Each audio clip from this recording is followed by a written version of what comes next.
প্রিয় দর্শক, আসসালামু আলাইকুম। আমি doctor Bazlur Rahim Ripon, medico physiotherapy centre, Restipara, Tangail থেকে আপনাদের সবাইকে জানাচ্ছি শুভেচ্ছা। প্রিয় দর্শক, আজকে এমন একটি বিষয় নিয়ে কথা বলবো যেটি আমাদের কোমরের এক্স-রে করলে অনেকের ক্ষেত্রেই দেখা যায় যে লাম্বার 5 ভার্টিব্রা আপনার স্যাক্রামের সাথে ফিউজড হয়ে যায়। এটা কখনো আংশিক ফিউজড হয়, কখনো পুরোপুরি ফিউজড হয়ে যায়, যেটাকে বলা হয় স্যাক্রালাইজেশন। এই স্যাক্রালাইজেশন এটা মূলত আসলে কোনো রোগ নয় বা এটা কোনো ডিজেনারেটিভ চেঞ্জও নয়। এটি একটি কনজেনিটাল ডেভেলপমেন্টাল ভেরিয়েশন, অর্থাৎ জন্মগতভাবে একটা ডেভেলপমেন্টাল ভেরিয়েশন, যেটি অনেকের ক্ষেত্রে দেখা যায়। বিশেষ করে এক্স-রে করলে দেখা যায় যে L5 ভার্টিব্রাটা স্যাক্রামের সাথে লেগে গিয়েছে। তো এই ধরনের স্যাক্রালাইজেশনের ক্ষেত্রে সাধারণত দেখা যায় যে বেশিরভাগ ক্ষেত্রেই কোনো সিমটমস থাকে না বা ব্যথা থাকে না। দেখা যায় যে 80 থেকে 90% ক্ষেত্রেই কিন্তু আপনার ব্যথা থাকার সম্ভাবনা নেই।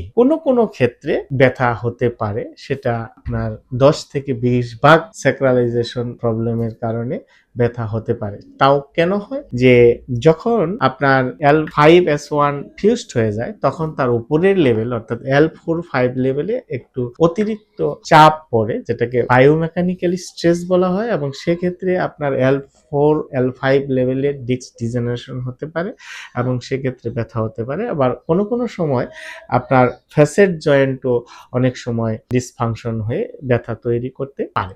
আবার কোনো সময় দেখা যায় যে যদি আংশিক ফিউজড হয় সেই ক্ষেত্রে বা পার্শিয়াল ফিউজড হয়, সেই ক্ষেত্রে একটা অ্যাবনরমাল জয়েন্ট তৈরি করে এবং সেখানে ইরিটেশন হয়ে অনেক সময় লোকাল পেন তৈরি করতে পারে। আবার কোনো সময় দেখা যায় যে আপনার L5 ট্রান্সভার্স প্রসেসটা বড় হয়ে এনলার্জড হয়ে অনেক সময় নার্ভের মধ্যে চাপ পড়ে ব্যথা হতে পারে এবং এই ব্যথা পায়ের নিচের দিকেও চলে যেতে পারে, যেটা সায়াটিক টাইপ অফ পেন হতে পারে। তবে খুব কম মানুষের ক্ষেত্রেই এই ধরনের ব্যথা হয়। বেশিরভাগ ক্ষেত্রেই দেখা যায় তাদের কোনো ব্যথা থাকে না। তো আমরা যখন কোনো রোগীকে চিকিৎসা দিই, যখন একটা লাম্বোস্যাক্রাল স্পাইনের এক্স-রে করাই, তখন দেখা যায় অনেকের ক্ষেত্রেই কিন্তু এই ধরনের স্যাক্রালাইজেশন থাকে। তখন কেউ বলে যে এই যে আপনার হাড়টা বিশেষ করে L5 স্যাক্রামের সাথে লেগে গিয়েছে, যে কারণে ব্যথা হচ্ছে। আসলে সবসময় এর কারণে ব্যথা নাও হতে পারে। তো ব্যথার অন্য কোনো কারণ, স্ট্রাকচারাল কোনো প্রবলেম বা মেকানিক্যাল কোনো প্রবলেম থাকতে পারে। সুতরাং এই ধরনের ক্ষেত্রে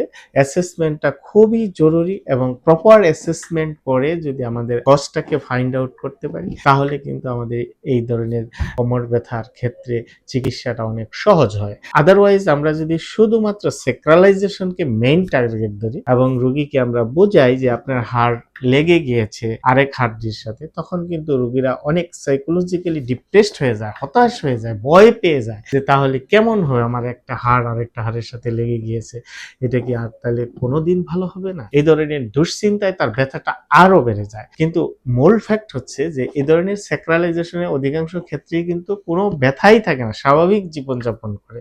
সুতরাং এই বিষয়টি আমরা রোগীদেরকে যদি ভালো করে ক্লিয়ার করে বোঝাতে পারি, তাহলে রোগীদের ভয় অনেকটা কমে যায়। তারপরেও যদি আপনাদের ব্যথা থাকে, সেক্ষেত্রে আমি আগেই বললাম যে 10 থেকে 20% ক্ষেত্রে অনেক সময় বিভিন্ন কারণে ব্যথা হয়। বিশেষ করে মেকানিক্যাল স্ট্রেস তৈরি হয়ে ব্যথা হতে পারে বা সিউডো জয়েন্ট পেইন হতে পারে বা নার্ভের মধ্যে কম্প্রেশন থাকতে পারে।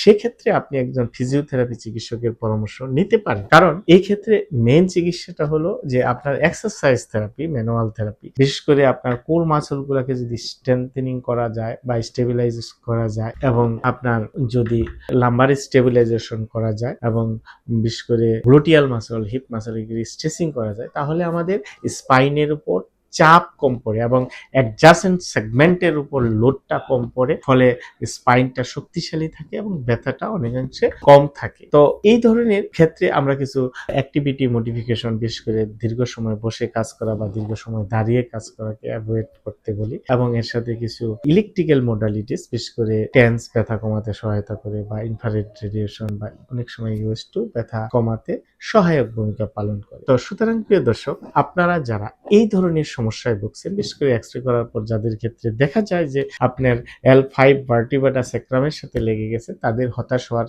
কোনো কারণ নেই। প্রথমত আগে কারণটা খুঁজে বের করতে হবে, আপনার কোমর ব্যথার অন্য কোনো কারণ আছে কিনা। যদি না থেকে থাকে, যদি এর কারণেই হয়ে থাকে, তাহলে এর ফিজিওথেরাপি চিকিৎসা নিলেই আপনি সুস্থ হওয়া সম্ভব। সুতরাং প্রিয় দর্শক, আপনারা যারা এই ধরনের সমস্যায় ভুগছেন, আপনাদেরকে পরামর্শ থাকবে, আপনারা একজন বিশেষজ্ঞ ফিজিওথেরাপি চিকিৎসকের পরামর্শ নিতে পারেন। আমাদের পরামর্শ নিতে চাইলে আমাদের স্ক্রিনে দেওয়া নাম্বারে যোগাযোগ করতে পারেন। আর আমাদের নিয়মিত ভিডিও পেতে আমাদের ফেসবুক পেজটিকে আপনারা ফলো করে রাখতে পারেন এবং আমাদের যে ইউটিউব চ্যানেল আছে সেটিকে সাবস্ক্রাইব করে রাখতে পারেন। ধন্যবাদ সবাইকে। আসসালামু আলাইকুম।